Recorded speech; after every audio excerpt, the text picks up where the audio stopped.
Hi friends, welcome to Victoria Victor kitchen. இன்றைக்கி நம்ம சூப்பரான ஒரு குருமா ரெசிபி தான் பார்க்க போகிறோம்.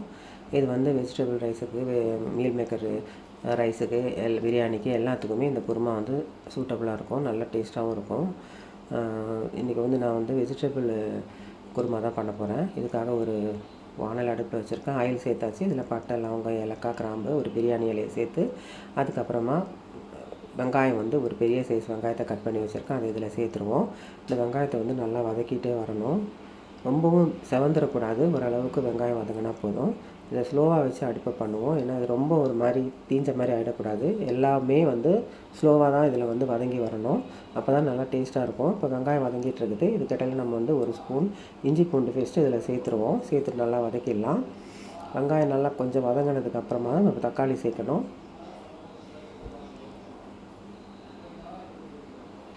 இப்போ வெங்காயம் நல்லா வதங்கிட்டுருக்கு.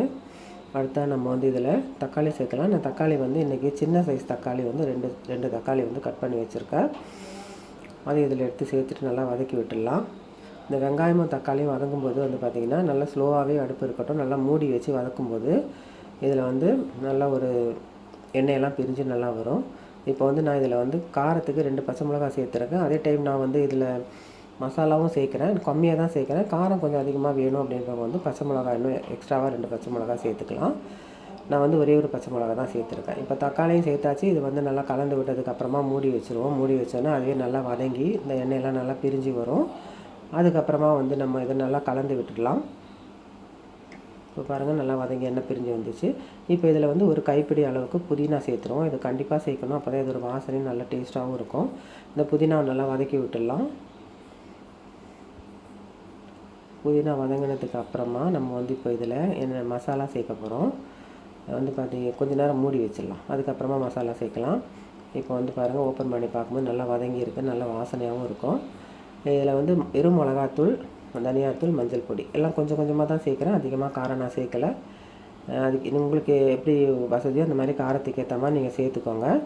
மிளகாத்தூள், தனியாத்தூள், மஞ்சள் பொடி கொஞ்சம் கொஞ்சமாக சேர்த்துட்றேன். இது சேர்த்ததுக்கப்புறமா ஒரு 1/4 ஸ்பூன் அளவுக்கு சிக்கன் மசாலா நம்ம கன்ஃபார்மாக இதில் சேர்க்கணும். அப்போ தான் நல்ல ஒரு டேஸ்ட் இருக்கும்.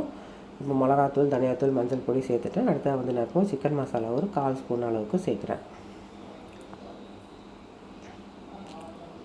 இதுக்கப்புறமா நல்லா கலந்து விட்டுருவோம். இந்த மசாலாவை அந்த எண்ணெயில் நல்லா கலந்து விட்டதுக்கப்புறமா நம்ம கட் பண்ணி வச்சுருக்க வெஜிடபிள் இதில் சேர்க்கணும். நான் இன்றைக்கி உருளைக்கிழங்கு, பீன்ஸு, கேரட் 3மே கட் பண்ணி வச்சுருக்கேன்.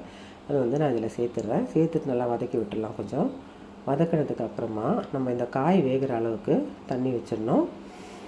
காய் வந்து ஒரு 10 நிமிஷம் வரைக்கும் நல்லா தண்ணி நல்லா சேர்த்து வேக வச்சுட்டு இந்த காய் வேகிற அளவுக்கு தேவையான உப்பையும் நம்ம சேர்த்துட்டு இப்போ மூடி வச்சு நல்லா ஒரு 10 நிமிஷம் வேக வச்சுருவோம். இப்போ தேவையான அளவு உப்பு சேர்க்குறேன்.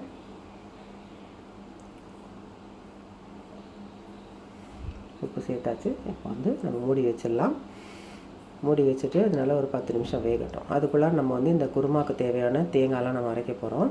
இப்போ என்னென்ன எடுத்து வச்சுருக்கன்றதை நம்ம பார்க்கலாம். ஒரு கைப்பிடி அளவு தேங்காய், கொஞ்சம் பெருஞ்சீரகம், கொஞ்சமாக கசகசா, அப்புறமா ஒரு 10 முந்திரி பருப்பு. இது எல்லாத்தையுமே எடுத்துகிட்டு போய்ட்டு நல்லா மசியை அரைச்சிட்டு வந்துடுவோம்.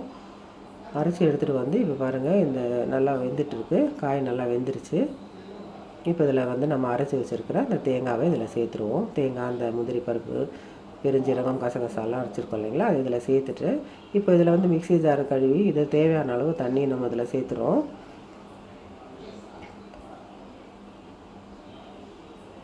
இப்போ வந்து இது குருமா வந்து கட்டியாக இருக்கும். அதனால் நம்ம வந்து இப்போ எந்த அளவுக்கு நமக்கு தண்ணி தேவையோ அந்த அளவுக்கு சேர்த்துலாம். இல்லை நம்ம கட்டியாக தான் வேணும் அப்படின்னு சொன்னால் நம்ம தண்ணி சேர்க்காமலே கூட தேங்காய் மட்டும் அரைச்சி ஊற்றி கூட பண்ணிக்கலாம். இப்போ பாருங்கள், நான் கொஞ்சம் லைட்டாக தண்ணி சேர்த்துருக்கேன். இப்போவும் கட்டியாக தான் இருக்குது.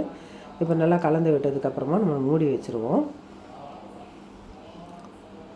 மூடி வச்சுட்டு ஒரு 5 நிமிஷம் கழித்து நம்ம ஓப்பன் பண்ணி மறுபடியும் ஒரு தடவை கிளறி விடணும்.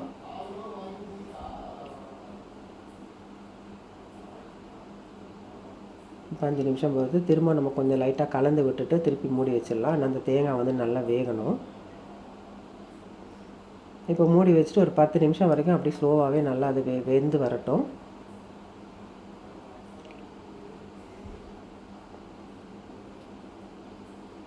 இப்போ 10 நிமிஷம் ஆயிடுச்சு. குருமா பாருங்கள் நல்லா கொதித்து வெந்து நல்லா ரெடி ஆயிடுச்சு.